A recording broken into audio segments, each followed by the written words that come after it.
రైతు రథం కార్యక్రమానికి తిరిగి స్వాగతం.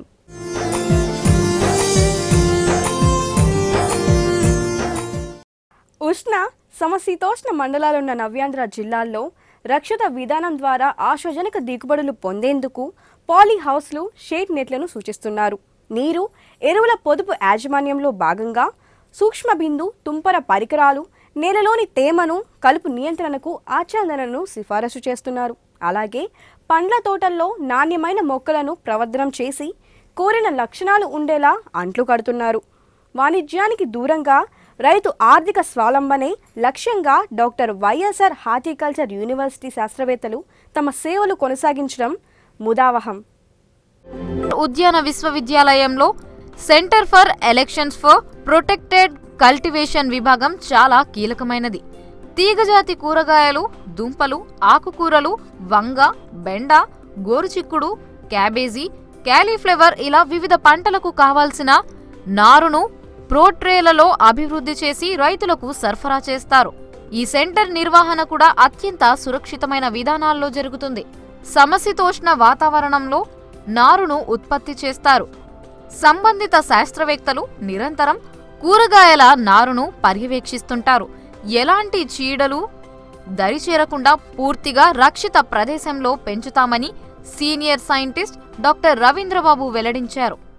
ఈ సెంటర్లో ఏంటంటే మనకి హైటెక్ నర్సరీ అనేది ఒకటి. ఈ హైటెక్ నర్సరీలో రైతులకు కావాల్సినటువంటి కూరగాయల నారు అంటే వంగ కానీ, మిరప కానీ, టమోటా కానీ, అదేవిధంగా కొన్ని రకాలైన పూల మొక్కలు అంటే బంతి, చామంతి ఇటువంటి పూల మొక్కలను రైతుల కోసం మనం ఆరోగ్యవంతంగా పెంచి ఇవ్వడం జరుగుతుంది. ఈ హైటెక్ నర్సరీలో ఏంటంటే ఎవ్రీథింగ్ ఈజ్ మెకనైజ్డ్, అంటే మొక్క విత్తనం నాటడం కూడా మిషన్తో జరుగుతుంది. అదేవిధంగా మొక్కను పెంచేది కూడా పూర్తి కంట్రోల్డ్ అట్మాస్ఫియర్లో, అంటే బయట ఉండేటువంటి టెంపరేచర్స్ కానీ, లేదంటే ఉష్ణోగ్రతల నుంచి కానీ, లేదంటే వర్షం నుంచి కానీ ప్రొటెక్షన్, అదేవిధంగా ఈ చీడపీడల నుంచి బెడద లేకుండా వీటిని ప్రొటెక్టెడ్ కండిషన్లో, రక్షిత పద్ధతిలో మనం ఇక్కడ నారుని పెంచడం జరుగుతుంది.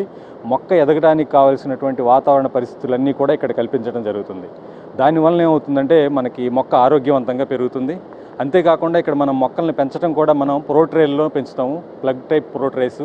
దీనిలో వాడేటువంటి కోకోపీట్ స్టెరిలైజ్ చేసి ఉండటం వలన ఈ మట్టి ద్వారా వ్యాపించేటువంటి తెగుళ్ళు అంటే వేరుకుళ్ళు కానీ, నారుకుళ్ళు కానీ ఇటువంటి తెగుళ్ళు బారి నుంచి మనం నారుని కాపాడుకునేదానికి అవకాశం ఉంటుంది. తద్వారా ఏంటంటే ఈ నారు అనేది చాలా ఆరోగ్యవంతంగా పెరగటం జరుగుతుంది. ఈ విధంగా రైతులు, ఈ చుట్టుపక్కల ఉన్న రైతులు కానీ, లేకపోతే మన ఆంధ్రప్రదేశ్లో ఉన్న రైతులు కానీ ఈ సౌకర్యాన్ని ఉపయోగించుకునేదానికి అవకాశం ఉంది. రైతులు ఎవరన్నా ఇక్కడ నారు పెంచుకోవాలనుకుంటే వాళ్ళు తీసుకొచ్చి మాకు సీడ్ ఇచ్చినట్టయితే, విత్తనం ఇచ్చినట్లయితే మేము ఈ నారుని పెంచి రైతులకి నామమాత్రంగా రుసుము వసూలు చేసుకొని ఇవ్వటం జరుగుతుంది. దక్షిణ భారతదేశంలో తొలి హార్టికల్చరల్ యూనివర్సిటీగా కీర్తి గడించిన ఈ ఉద్యానవర్సిటీ ఏటా వందలాది మంది విద్యార్థులకు నాణ్యమైన విద్యనందిస్తోంది.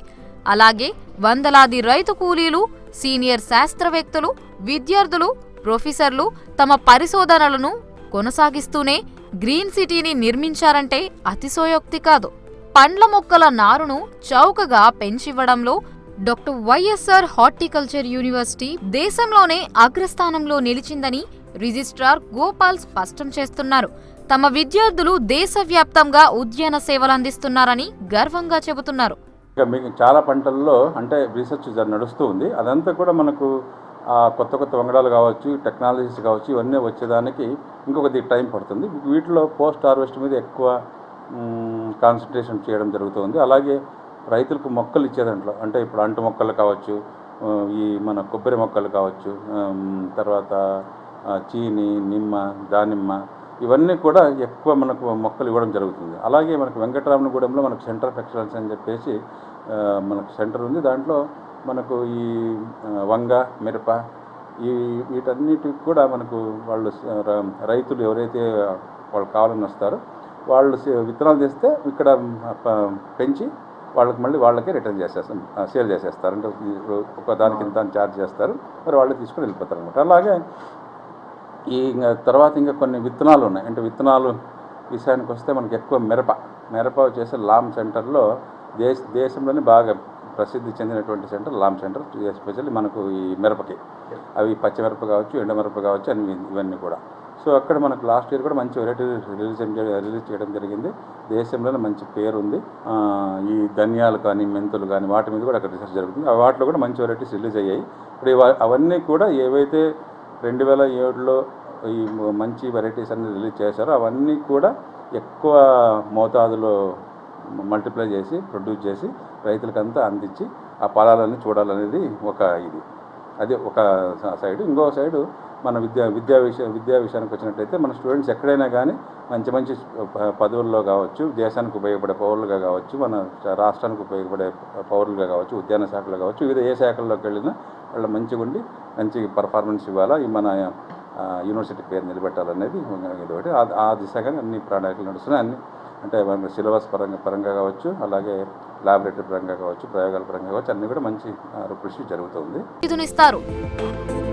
రైతురథం కార్యక్రమంలో ఇప్పుడు సంక్షిప్త సమాచారం. 2-3 రోజులుగా ఆదిలాబాద్ జిల్లా వ్యాప్తంగా విస్తారంగా కురుస్తున్న వర్షాలతో ఆరుతడి పంటల పరిస్థితి నిరాశాజనకంగా తయారైంది. బేలా, గుడిహత్నూర్, బోత్, తాంసీ, తలమడుగు మండలంలోని పత్తి చేలైతే అడ్డంగా వాలిపోయాయి.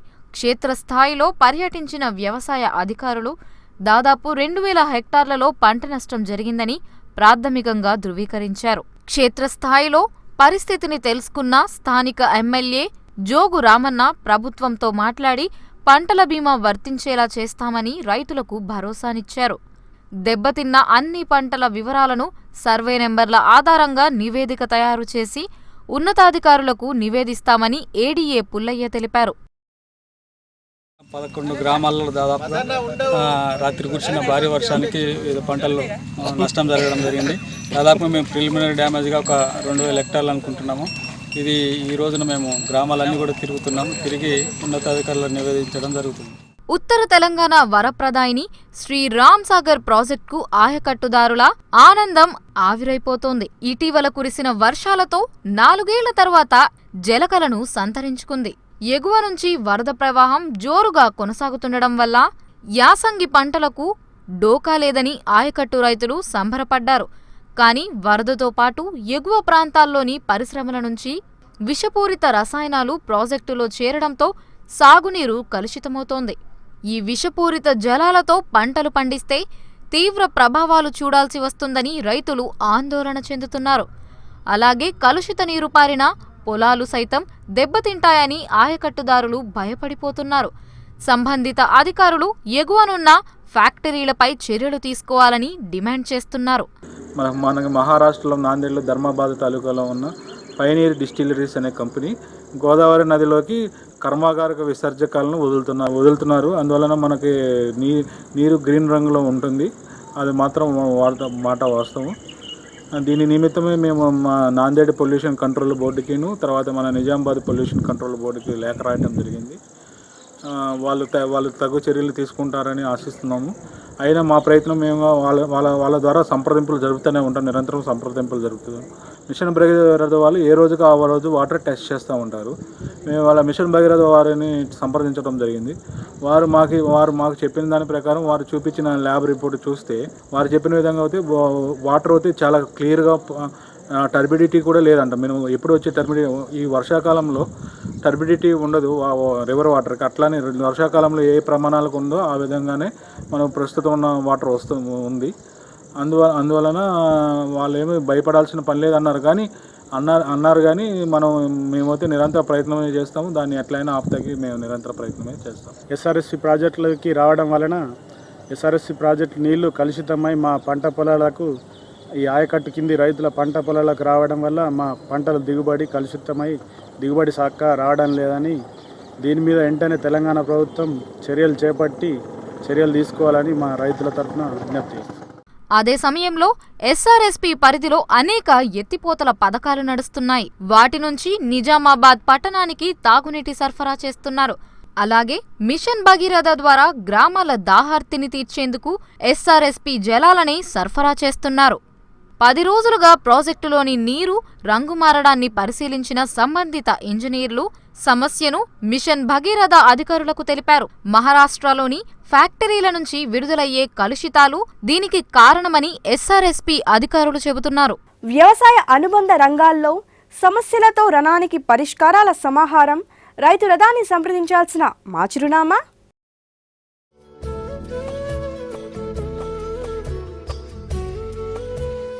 అన్నదాతకు అందలం, అన్నపూర్ణకు అభిషేకం. మీ AP 24/7 రైతు రథంలో మరిన్ని విజయగాథలతో మళ్ళీ కలుద్దాం. నమస్కారం.